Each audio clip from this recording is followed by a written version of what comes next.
Dari 9 partai politik yang masuk di parlemen, hanya ada 1 partai politik yang secara tegas menolak pilkada dipilih oleh DPRD, yaitu PDI Perjuangan. Dan kalau kita banyak belajar dari pengalaman dan kebijakan-kebijakan yang sudah diputuskan oleh pemerintah ataupun DPR, ketika suara di parlemen itu sudah melebihi dari 85%, maka tidak ada kebijakan atau wacana yang dilontarkan ke ruang publik yang itu tidak ditindaklanjuti secara serius. Makanya kalau kemudian Tempo membuat framing dengan judul Orde Baru Bangkit dari Kubur, apakah ini juga yang kemudian akan wacananya diperluas nanti oleh para elit, di mana presiden juga dipilih oleh MPR. Artinya sudah tidak lagi dipilih oleh rakyat dan presiden bisa berkali-kali menjabat. Kalau sudah seperti ini teman-teman semua, kita sebagai rakyat bisa apa?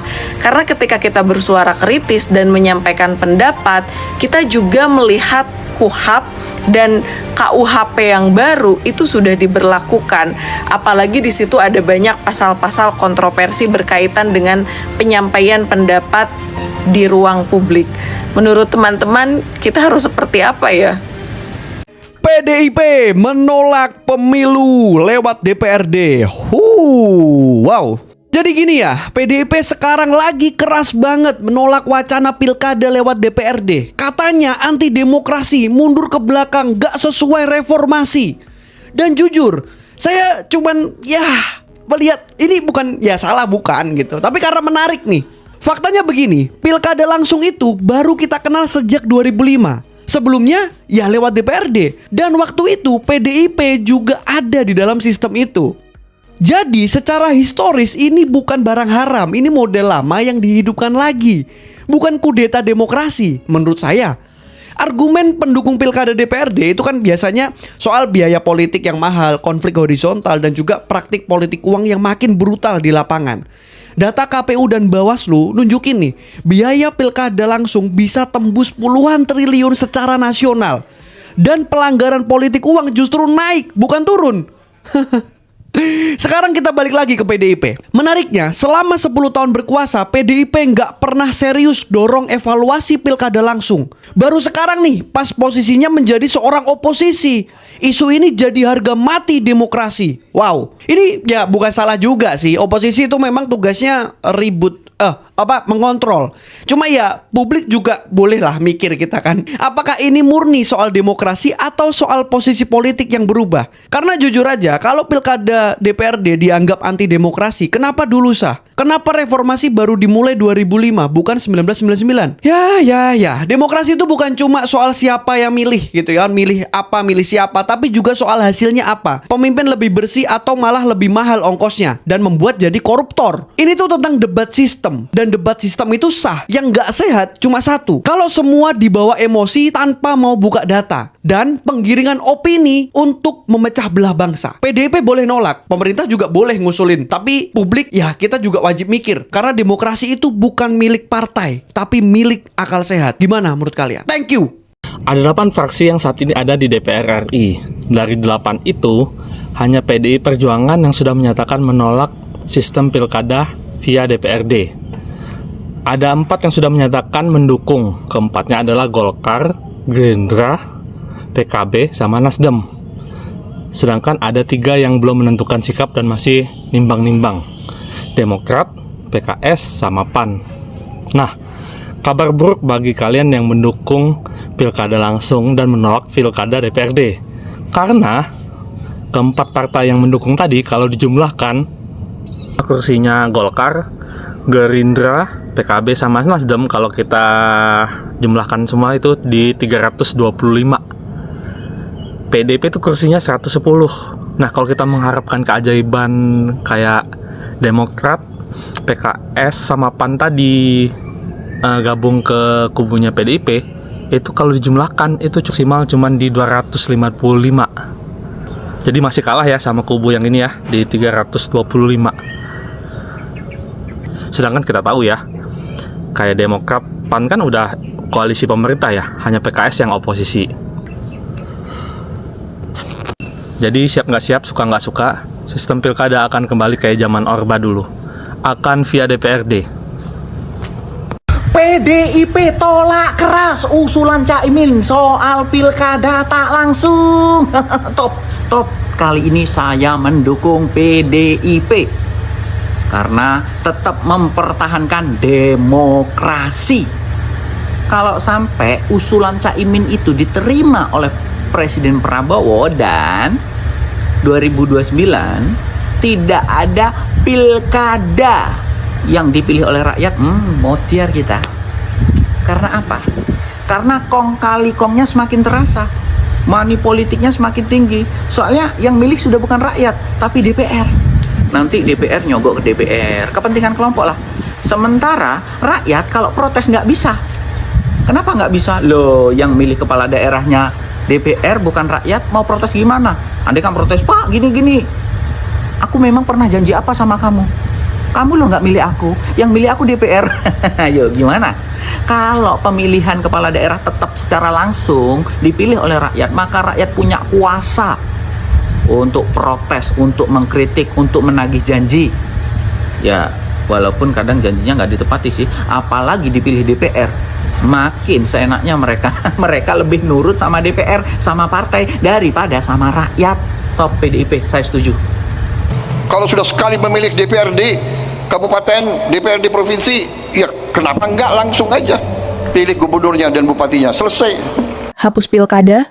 Bukan kali pertama ya guys, Presiden Prabowo mewacanakan pemilihan kepala daerah atau pilkada dilaksanakan seperti zaman Orde Baru dan awal reformasi. Pilkada dilakukan oleh DPRD saja dengan alasan efisien alias tidak berbiaya besar. Pernyataannya disampaikan pada puncak peringatan Hari Ulang Tahun Partai Golkar di Istora Senayan, Jakarta, Jumat, 5 Desember 2025.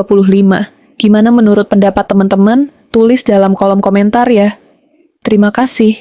Demokratis, tapi jangan buang-buang uang. Itu dilaksanakan oleh Malaysia, itu dilaksanakan oleh India, itu dilaksanakan oleh banyak negara. Inggris, Kanada, Australia, negara terkaya di dunia pakai sistem politik yang murah. Standingnya masih sama nggak? Menolak juga? Standingnya sama-sama dikeroyok, sama kalau itu sama. 10 tahun lalu kita dikeroyok, sekarang juga dikeroyok, beda sendiri. Tapi 10 tahun yang lalu kadernya jadi presiden. Iya, jadi artinya masih sama-sama aja lah. Kalau kita selalu sendirian dan tegak runtuh dalam prinsip kira-kira seperti itu. Tapi inilah yang menyedihkan ya. Rakyat kita tanahnya diambil.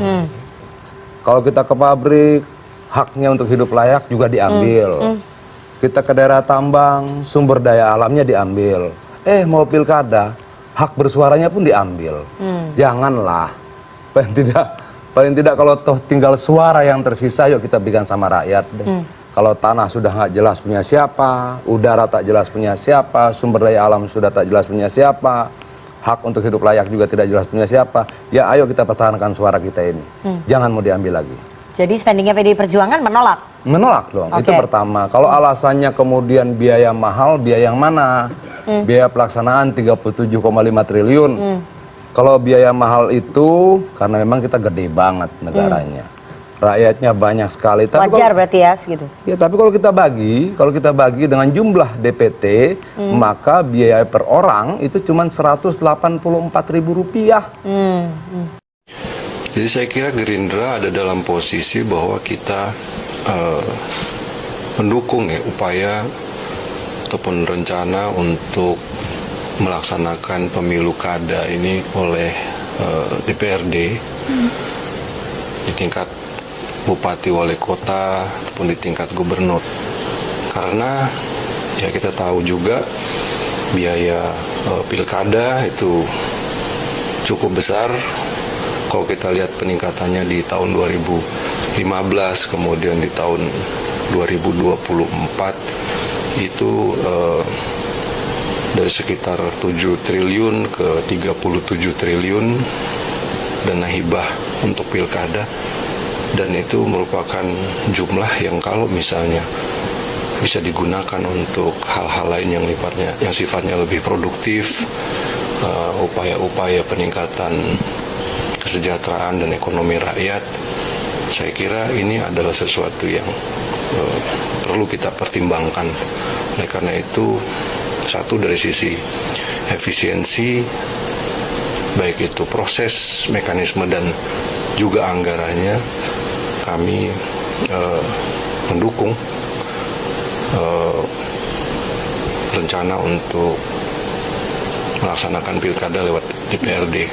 Kalau kita melihatnya accountability-nya itu lebih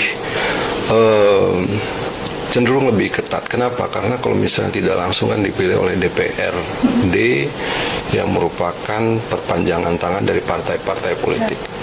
Partai-partai politik memiliki tanggung jawab kepada konstituennya. Khusus menyangkut pilkada Bapak Presiden, 1 tahun lalu kami menyampaikan kalau bisa pilkada dipilih lewat DPR saja.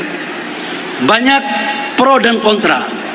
Tapi setelah kita mengkaji, alangkah lebih baiknya memang kita lakukan sesuai dengan pemilihan lewat DPR kabupaten kota. Biar tidak lagi pusing-pusing. KP mendukung itu karena banyak pilkada yang high cost, banyak pilkada yang menyisakan beban politik. Nah, kita ingin demokrasi kita lebih murah. Nah, formulanya kayak apa kita serahkan DPR diskusi. PKB ini udah lama kan ngusulin, hanya saya mengulang aja. Dulu keputusan PBNU, Muktamar NU memutuskan evaluasi total pemilihan kepala daerah langsung. Itu kira-kira 6 tahun yang lalu ya. Pilkada yang dilakukan secara langsung itu ternyata menghabiskan biaya yang tidak sedikit. Karena kita mempunyai 517 kabupaten kota di seluruh Indonesia.